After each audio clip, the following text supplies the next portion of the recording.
I just got 99 Platinum, so let's showcase the most memorable ones. Starting off with the GTA trilogy. Starting off with GTA 3, if you're gonna platinum the trilogy, make sure you skip this one because this is by far the worst one. The driving is so terrible. The paramedic trophy is by far the worst one because the driving and the ambulance is so bad. And sometimes the NPCs that you're trying to save run in front of the car and you drive them over by mistake. So it takes like 45 minutes to do it also, like long, and it's hard and girthy. Other than that, the collectibles were fine. They're just annoying. Every GTA trilogy game has a collectible. This one was by far the most annoying one just because the main map itself is depressing to me. Very depressing. The 100% completion was okay. The story was okay. I don't like this game, not one bit. Moving on to Vice City. This one was by far the best one out of the trilogy for me. CJ was the perfect main character in this game. Like, I loved him a lot. His relationship with Sonny Ferrelio, I think his name. I enjoyed the main story because the character actually speaks in this one. The platinum was, it took me I think 25 hours to platinum this one. I enjoyed it a lot. Like a lot. This game was amazing. Missable trophies, 100%. Paramedic was way easier because the driving actually made sense this time. It's the same driving, to be honest, but the roads and the map is way easier to navigate in this one, in my opinion. The 100% completion was way thicker than the one in Grand Theft Auto 3 because there's just a lot more stuff to do. Same amount of collectibles. 3 missable trophies, I think. Take the Cannoli was not that annoying. I think in the original it was like 1 million or something like that. And this one is just 100k. Just like, it's enough for me. And yeah, that's it. I love this game a lot. San Andreas. This one is the worst platinum, not the worst game. Mainly because the 100% completion, you have to do so much stuff and it was so annoying. It felt like the game wouldn't stop. And the main mission has like, the main missions have like 100 main missions in the game, which is super weird. And the export and the import, GTA 3 and Vice City had the same thing, but this one you had to like move a crane and put it on a ship. So like, what the, like why? People struggled with this trophy, smooth moves. I did it in like the second try or something. Paramedic is way easier because there's like a small countryside you can do it in, which is pretty simple. If you want to platinum this game, be prepared mentally because this one will drain you out, seriously. Very proud of this one for sure. Moving on to the worst GTA platinum that I have, GTA 5. The main story wasn't even that bad and the 100% completion, they weren't even that bad. The online grind for this was so draining. It took me, I think, 3 weeks to reach a level 100.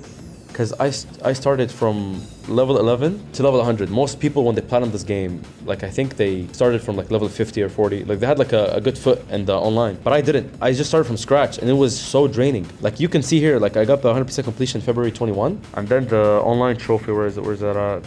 March 13. So that's like 3 weeks. Almost a month too, which is fucking crazy. But the other online trophies, you can just see, you just like use a friend. It can just be a good boy for you. Very simple trophies. The main story part about the platinum was pretty draining, mainly because of the collectibles. You have to do like 250. Other than that, it was alright. It wasn't that bad. The 50 stunt jumps were the worst collectibles because I just messed up so many times. I'm so bad at driving in these games, super bad. But yeah, this platinum took me like, yeah, a month and a half. The longest time I ever spent with a game. It took me 200 and something hours, 230 hours, I think, to get this platinum. So yeah, 0.1 to Los Santos Legend. Moving on to my most difficult platinum by far, which is Devil May Cry 5, the special edition, which has all the DLC trophies. This platinum was super thick and girthy, but I enjoyed it, mostly. It was enjoyable. It was hard, but it was enjoyable and rewarding, mostly. You had to do like 7 playthroughs, and like I said, this is the special edition, so I had to beat the game with Virgil and had to do the Bloody Palace trophies. 404 stages. If anyone's going for this trophy, make sure you do the PlayStation Plus trick, the save thing. Do like your save file, because you can pause the Bloody Palace, and if you like die, you don't have to do the 101 stages again with another character. There's the new difficulty, a Legendary Dark Knight. I stacked this with the Virgil trophy. I bought the super custom with Virgil. I didn't want to do him on Dante Must Die because that was gonna be shit. Moving on to the S ranks, they were pretty hard. I mean, I kind of did struggle with them a lot, but not really. I thought, like, on paper, this game seems very hard, but when you actually play it, it's not that hard. It is hard, but it's not that hard because you have to learn this game like it's a fighting game.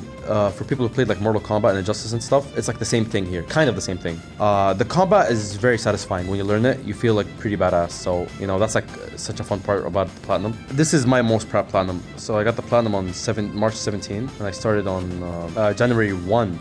But there was a while where I didn't play the game. I think I just I beat the game on human mode and got all the collectibles, and then I didn't play it for a while.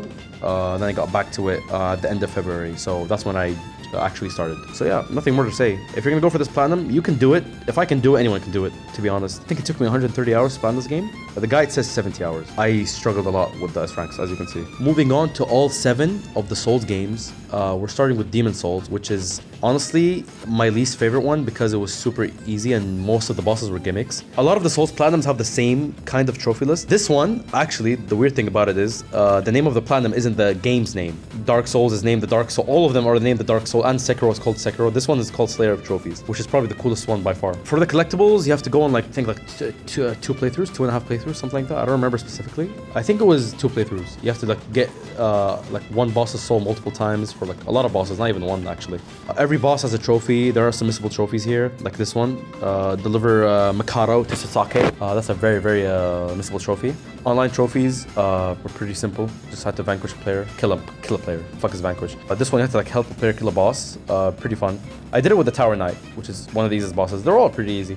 Flame Lurker was probably the hardest boss for me, but he was still easy compared to the other bosses in this whole series. Moving on to Dark Souls 1. This is probably my favorite out of the Dark Souls games, bar the second half. The second half was pretty bad. A lot of weird bosses, the areas were shit, but the first half where you reach Anor Londo is amazing. Anor Londo is one of the most beautiful places in gaming, period. The Platinum though was pretty simple, I guess. No, not simple, but like they're all like acquire all Pyromancies, acquire all rare weapons. I think this is the only Souls game which says acquire all rare weapons, which is unique for the game itself. All sorceries, the main boss, you have to do 2 playthroughs because you have to do the 2 endings. So that's something you should pay attention to. Discover the Covenant. Thank God the Covenants aren't as bad as the one in Dark Souls 3.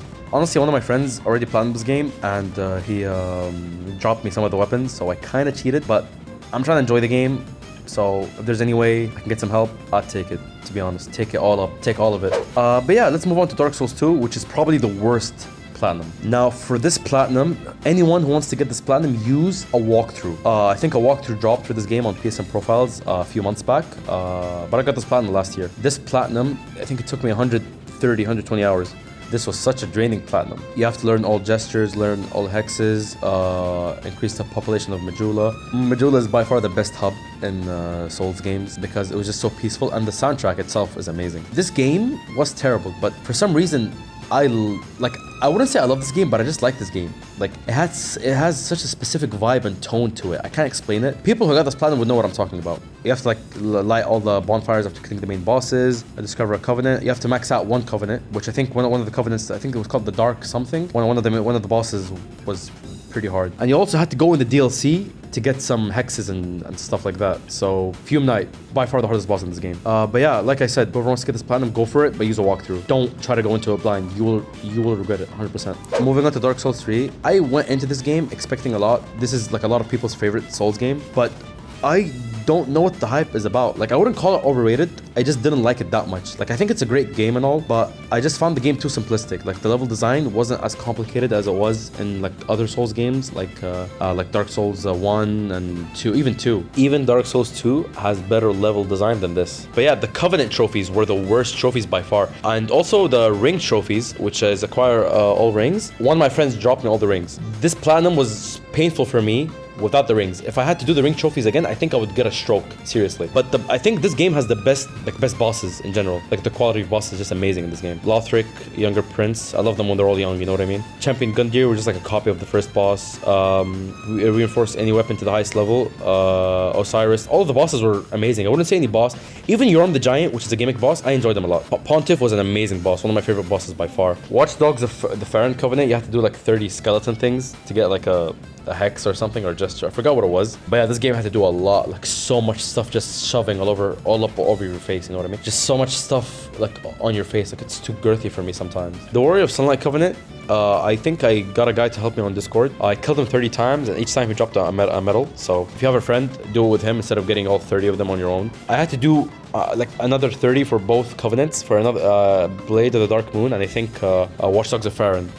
Yeah, it was by far the worst thing about the Platinum is the Covenant grind. The game, I heard about the Nameless King. They said I beat him like 3rd try. I think this game was like, besides Demon Souls, this is probably like the easiest one too.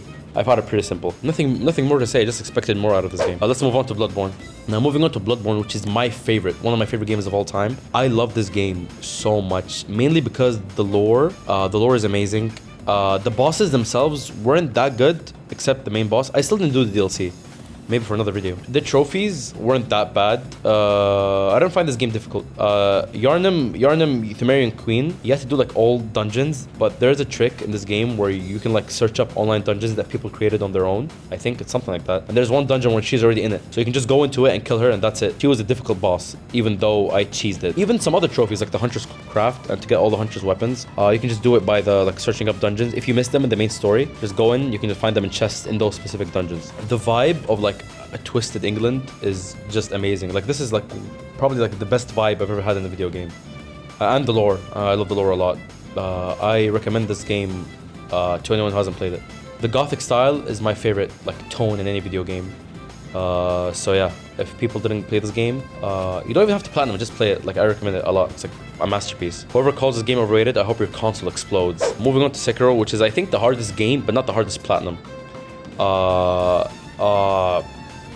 The combat system is the most complicated out of all of them. I don't have any much to say about this platinum. It's pretty self-explanatory. The bosses are pretty thick and girthy, like we keep saying a lot. Like they're so thick. Especially Father Owl at the estate. He was so girthy. He was just all up in my face at all times. I couldn't like stop. I couldn't stop him from like exploding his attacks all over me. It was pretty hard for me. We know like we like it hard. So yeah, the one trophy that was pretty annoying was the acquiring old skills trophy, which require you to like grind for like 4 or 5 hours. Seriously, like Hive technique was pretty bad. But yeah, this game is amazing. Let's move on to Elden Ring. Moving on to Elden Ring, this is like my second favorite Soulsborne game. Number 1 is Bloodborne, then Elden Ring. I had to summon Martin Odegaard for Margit the Fell Omen, which is the first like main story boss of the game. He helped me a lot, so shout out to Martin. And yeah, this platinum was pretty easy, like probably like the easiest one. Because like the game cheese it with Mimic Tear or Bleed Build. I didn't do that. There are some bosses which I genuinely couldn't beat without a Mimic, like Malekith and Millennia. I just didn't have the patience for both of them. For the record, I still didn't beat the final DLC boss, which is like probably the hardest boss in any video game. A billion times harder than Millennia, but Millennia probably likes it hard anyways. This platinum was pretty self-explanatory too. Like the other ones, just have to like defeat the bosses. You have to defeat like actually like a lot of bosses. Get all 3 endings, and also acquire all the items like legendary armaments. Acquire all legendary sorceries and incantations. Ashen Remains, the Lord of Frenzied Flame ending, which is my personal favorite ending of the game. Hoarah is my favorite boss of this game because he's just so fucking badass and he's so big.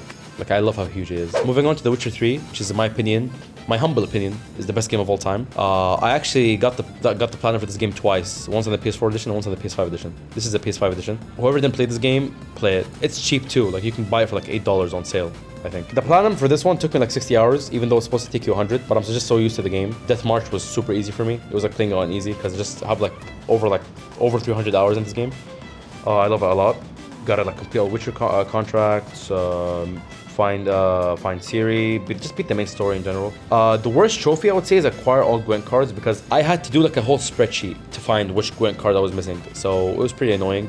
Just make sure you're tracking it from the beginning. I recommend whoever's gonna plan this game, do a first playthrough and don't care about the trophies. Just play the game, you'll love it. And then the second playthrough you can do the Death March and you can acquire all Gwent cards in the second playthrough as well. Also the DLC, I didn't 100% them yet, not even in the PS4 edition. Because I didn't beat them on this version anyways. But the DLCs, honestly, some people say it's better than the main game, and I don't know if I can disagree with that. Like, the DLCs are so good. Let's move on to another CD Projekt Red game. Moving on to Cyberpunk 2077. I'm not gonna use Super Safar this game, but this game, I didn't like it that much. Like, it's a good game and all, but I just don't understand why people love this game a lot. The worst part about the platinum was getting all like 4 or 5 endings. There was like a lot of endings. That's like 3. Yeah. I mean, this is the Devil is Invincible trophy. You have to like save Takimura, and you have to like complete all the gigs and TPD scanners. Find all the fast travel data terms. A lot of miscellaneous trophies. You gotta complete all the main quest lines, all the side quest lines. Sorry. Johnny Silverhand was the best part about this game. Like one of the best characters in gaming because this guy should have been the main character. V, like. The dialogue for this game just cheeses me out. Choom! This game also like has I would say a good track record now, but back then a lot of like like I expected so much out of this game because The Witcher 3, like I said, is my favorite game. Same developers, so I got extremely disappointed with this game. I expected a lot more. But Johnny Silverhand was, like I said, the best part about the game, the best character about the game. Obviously, I didn't show all 99 platinums because this video would just take way too long. If you want more, like and subscribe.